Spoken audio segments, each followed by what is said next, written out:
구원받은 성도의 생활 14번째 시간입니다. 지금까지 우리는 예수를 믿어 구원받은 성도가 가져야 할 것, 알아야 할 것, 해야 할 것들을 살펴보았습니다.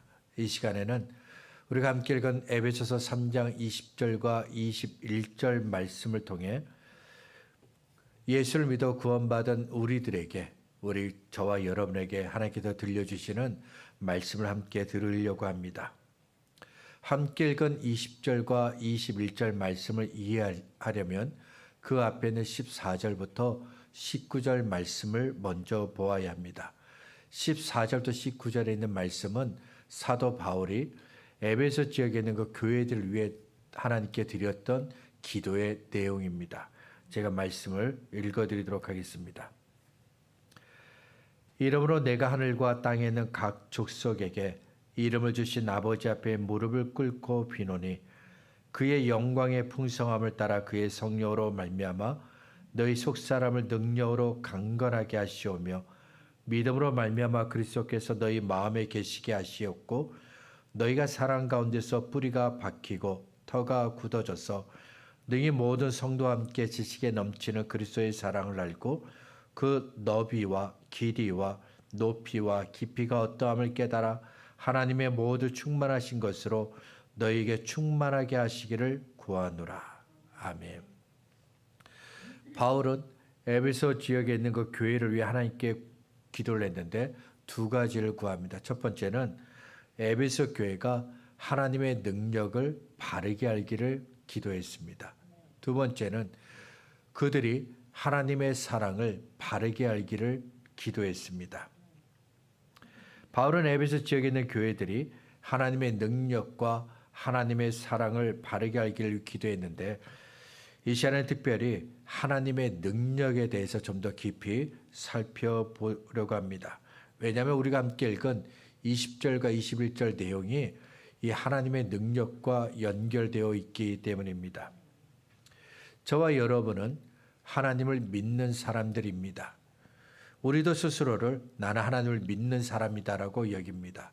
그리고 다른 사람들에게도 나는 하나님을 믿습니다 이렇게 말합니다. 그렇다면 여기에 우리는 두 가지 질문을 던질 수 있습니다.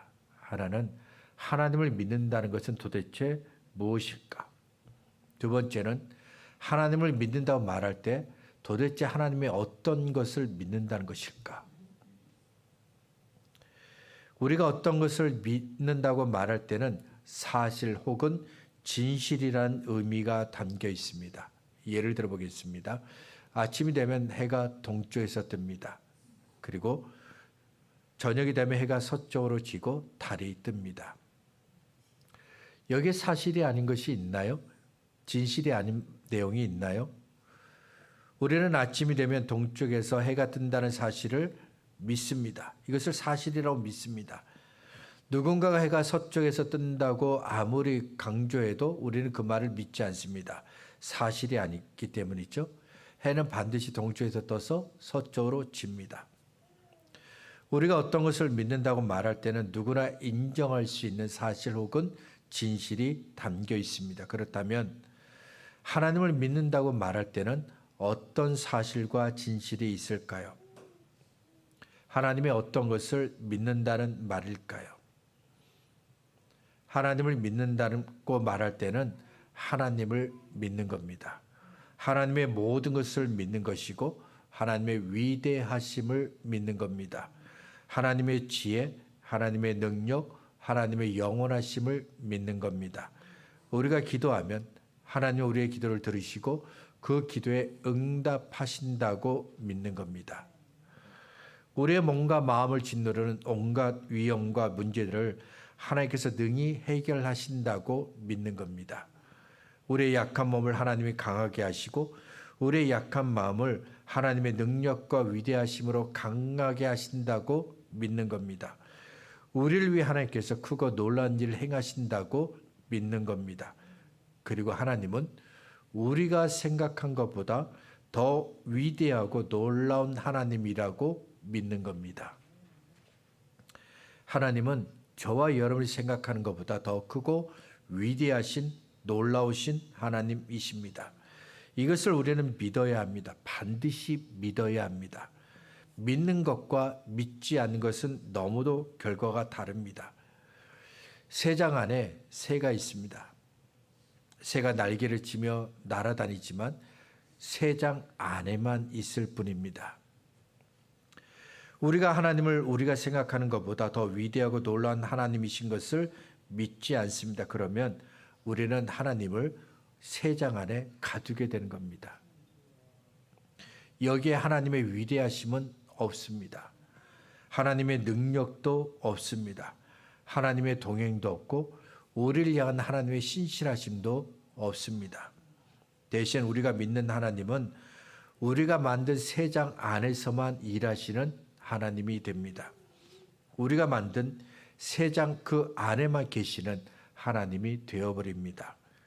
이렇게 우리가 만든 새장 안에 계신 하나님은 우리를 위해 할 수 있는 것이 아무것도 없습니다. 이런 하나님은 사람들이 나무나 철이나 금으로 만드신 것과 같습니다. 우리가 만든 하나님이시기 때문입니다. 마가복음 9장을 보면 어떤 아버지가 아들의 손을 잡고 예수님께로 옵니다. 아들에게 문제가 있었는데 귀신이 아들에게 붙어 있습니다. 그래서 아버지가 아들을 구하기 위해 예수님께로 온 겁니다. 이 아버지가 아들과 함께 예수님께로 올 때 어떤 마음으로 왔을까요? 무슨 생각을 했을까요? 예수님의 아들을 붙잡고 있는 그 귀신을 몰아낼 수 있다고 믿었겠죠. 그런데 아닙니다. 이 아버지는 예수님이 아들을 붙잡고 있는 귀신을 쫓아낼 수 있다고 믿지 않았습니다. 이 아버지가 생각하는 예수님은 작은 하나님이었습니다. 어쩌다 한번 병을 고칠 수 있는 작은 하나님이었습니다. 이런 마음을 가진 아버지를 위해 예수님이 무엇을 할 수 있겠습니까? 예수님이 그를 위해 할 수 있는 것은 하나도 없습니다. 하나님은 애굽에 10가지 재앙을 내리시고 이스라엘 구원하신 위대하신 하나님, 능력이 많으신 하나님이십니다. 그러면 우리가 만든 하나님, 우리를 새장 안에 들어가 있는 그 하나님도 우리를 위해 위대한 일을 할 수 있을까요? 우리를 구원하기 위해서 능력을 발휘할 수 있을까요? 우리가 만든 새장 안에 계신 하나님은 우리를 위해 아무것도 할 수가 없습니다.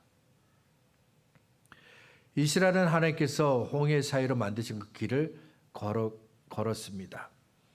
그러면 우리가 만든 하나님도 우리를 위해 바다 사이에 길을 만들 수 있을까요? 우리를 가로막고 있는 산을 낮추고 계곡을 메워서 길을 만들 수 있을까요? 우리가 만든 새장 안에 계신 하나님은 이런 일을 못합니다. 오랜 시간 혈류증에 걸려서 고통을 겪는 여자가 있었습니다. 여자는 내가 예수님의 옷자락만 만져도 오랜 시간 나를 괴롭게 했던 이 병이 고쳐질 것이라고 믿었습니다.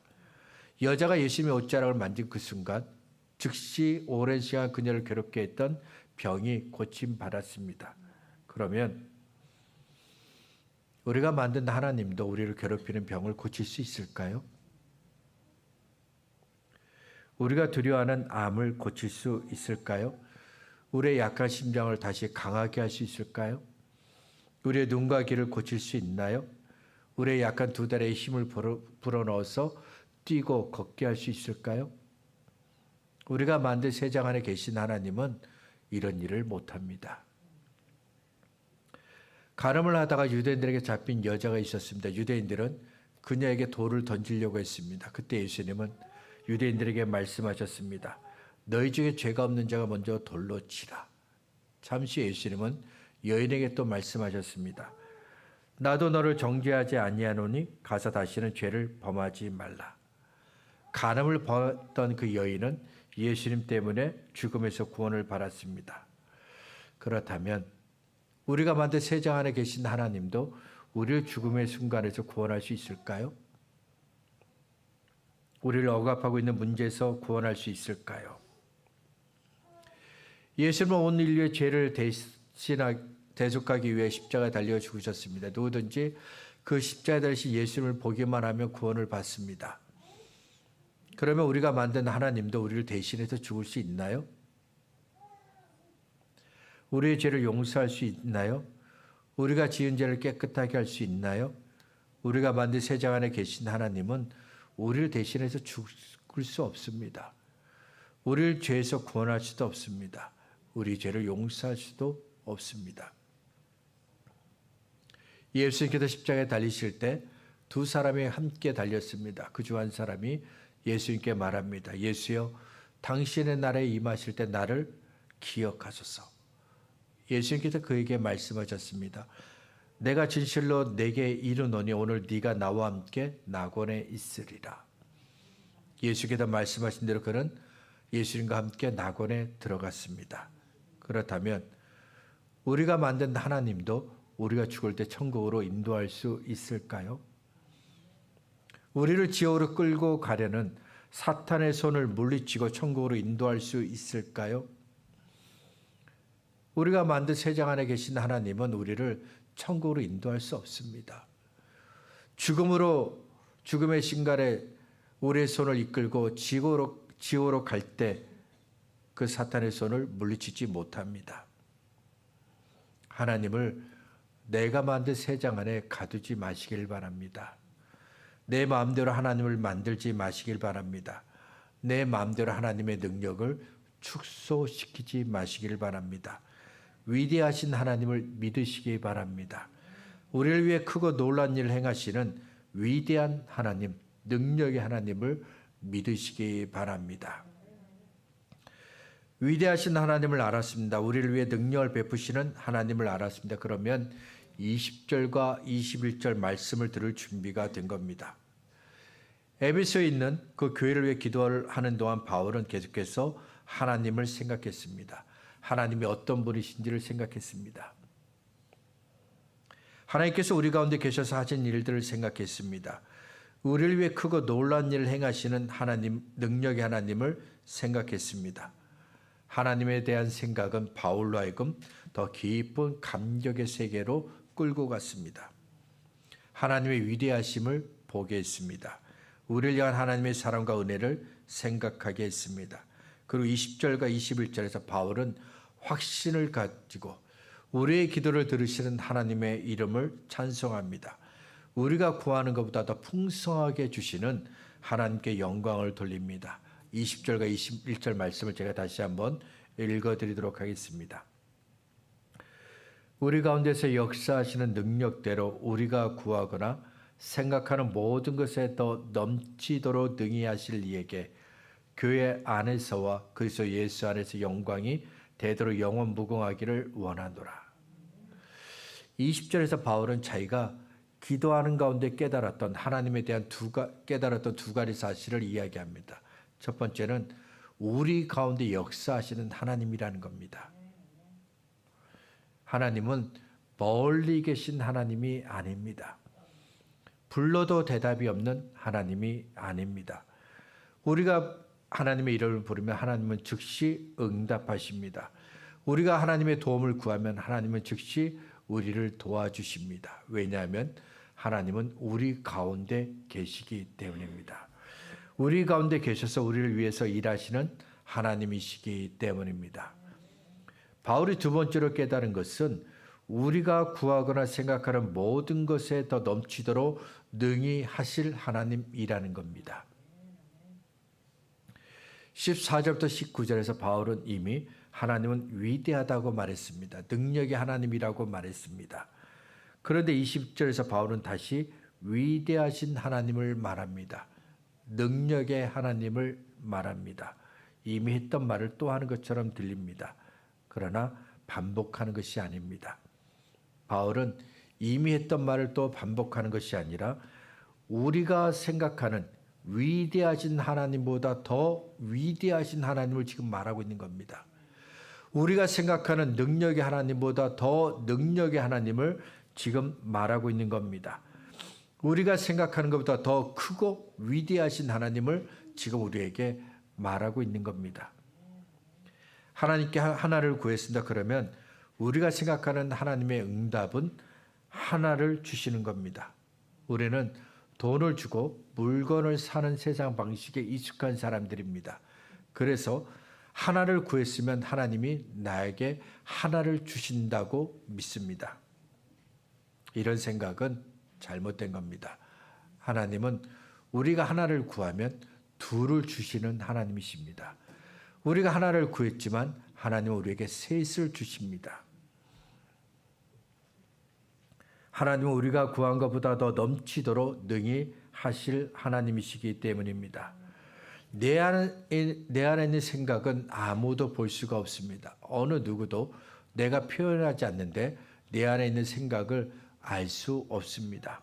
하지만 하나님은 아무도 볼 수 없는 내 안에 있는 생각을 아십니다. 아무도 들을 수 없는, 알 수 없는 내 안에 있는 그 생각을 다 알고 계십니다. 내가 무슨 생각을 하는지 하나님은 다 알고 계십니다. 그리고 하나님은 내가 생각한 그것에도 응답하십니다. 그래서 내가 생각하는 것보다 라는 말이 들어가는 겁니다. 바울은 기도를 통해 하나님을 더 깊이 알게 되었습니다. 기도를 통해 하나님과 깊은 교제를 나누었기 때문입니다. 기도가 무엇입니까? 기도는 하나님의 도움을 구하는 것이죠.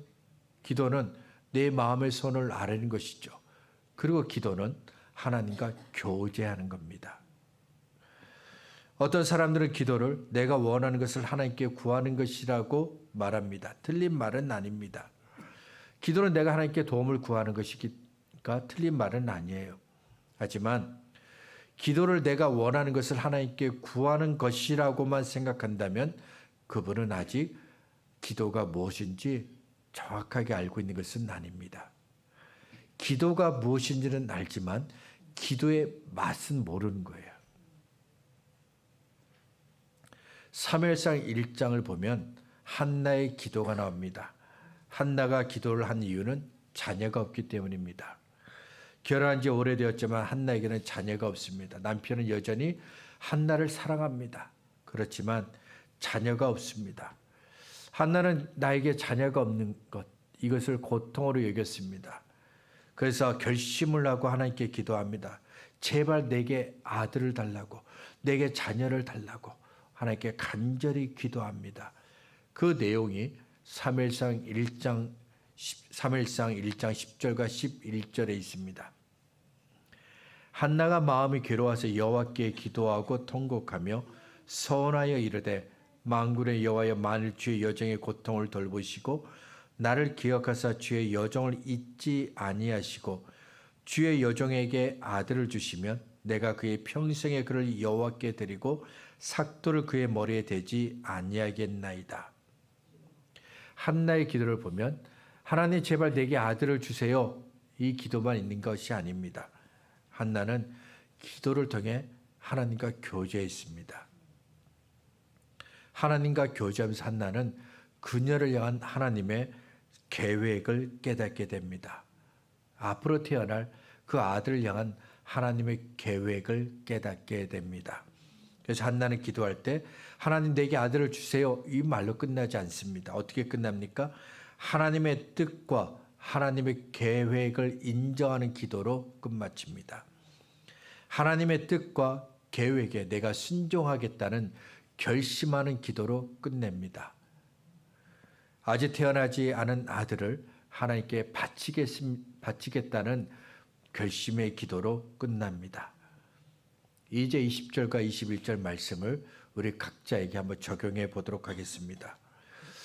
하나님을 믿을 때 가장 중요한 것은 하나님이 어떤 분인지 제대로 아는 겁니다. 하나님은 어떤 분일까요? 하나님은 우리 가운데 계십니다.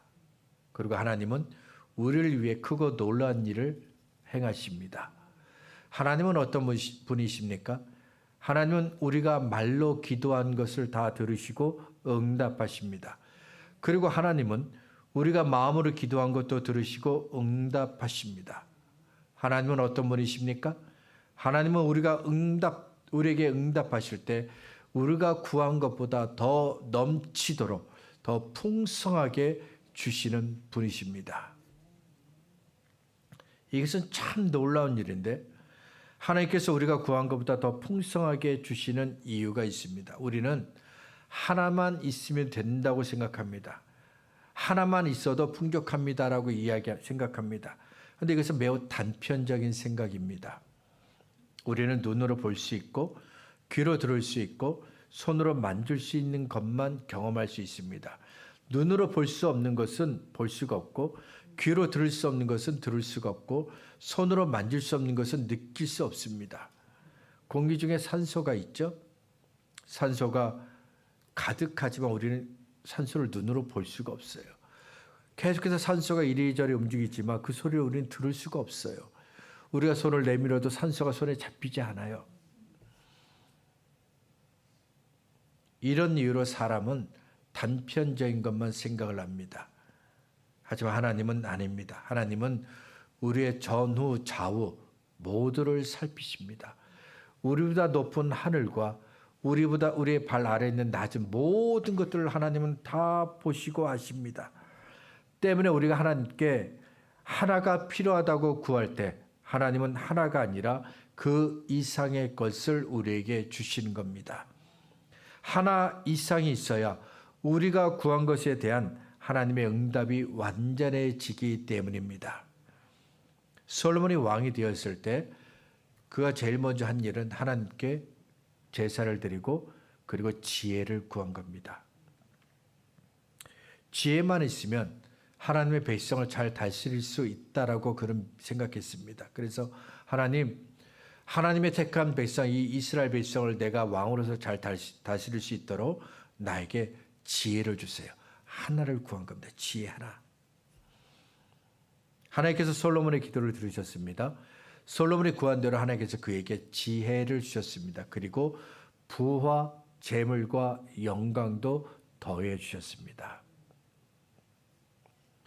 하나님의 계획은 솔로몬이 존귀한 사람이 되는 겁니다. 솔로몬을 통해 세상 모든 사람들이 하나님을 믿게 되는 겁니다. 살아계신 하나님, 이스라엘 구원하신 하나님을 알게 되는 겁니다. 그래서 하나님께서 지혜를 구한 솔로몬에게 지혜뿐만 아니라 부와 재물과 영광도 더해 주신 겁니다. 성경을 보면 많은 사람들이 자기들의 문제를 가지고 예수님께 나아갑니다. 그러면 예수님은 그들의 문제를 해결해 주셨습니다. 문제의 크기는 상관이 없습니다. 문제의 종류도 상관없습니다. 예수님은 어떤 문제든 반드시 해결해 주셨습니다. 마태복음 4장 23절과 24절입니다. 예수께서 온 갈릴리에 두루 다니사 그들의 회당에서 가르치시며 천국 복음을 전파하시며 백성 중에 모든 병과 모든 약한 것을 고치시니 그의 소문이 온 수리아에 퍼진지라.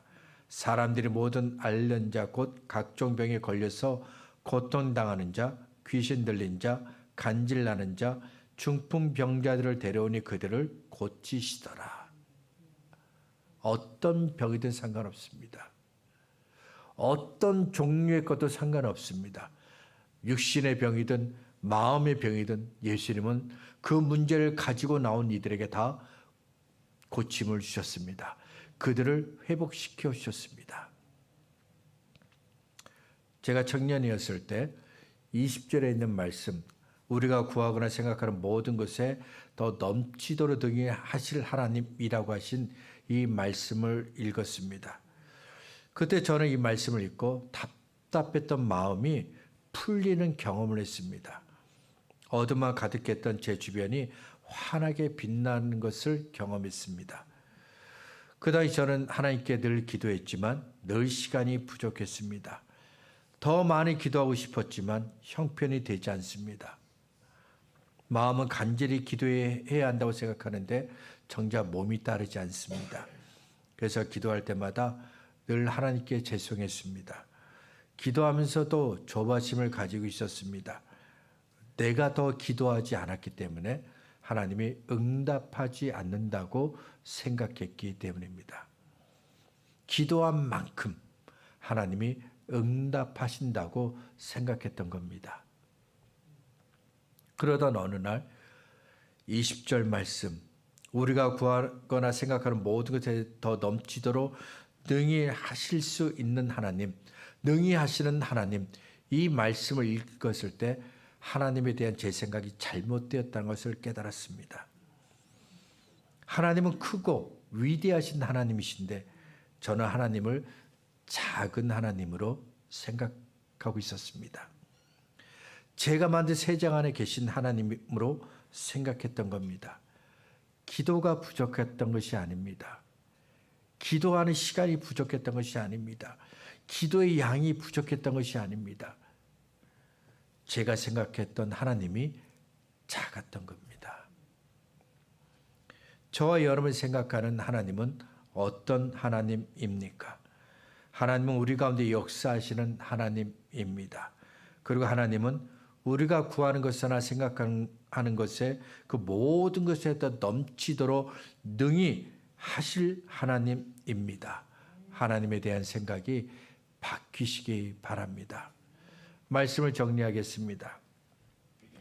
사람들이 예수님께 병을 고쳐주세요, 내 문제를 해결해 주세요 요청합니다. 그러면 예수님은 그들에게 말씀하셨습니다. 내 믿음대로 되라. 너의 믿음대로 된다. 너의 믿음대로 되라고 말씀하셨는데 무슨 뜻입니까? 예수님께서 왜 이렇게 말씀하셨나요? 예수님을 믿어야 병이 고쳐지기 때문입니다. 예수님을 믿었습니다. 그러면 병이 고쳐집니다. 문제가 해결됩니다. 나를 둘러싸고 있던 담이 무너집니다. 나를 짓누르던 사망의 음침한 골짜기가 사라집니다. 하나님께서 내 길을 인도하시고 하나님이 나와 동행하십니다. 그런데 예수를 믿지 않았습니다. 그러면 아무 일도 일어나지 않습니다. 하나님을 내가 만든 세상 안에 가두지 마시기 바랍니다.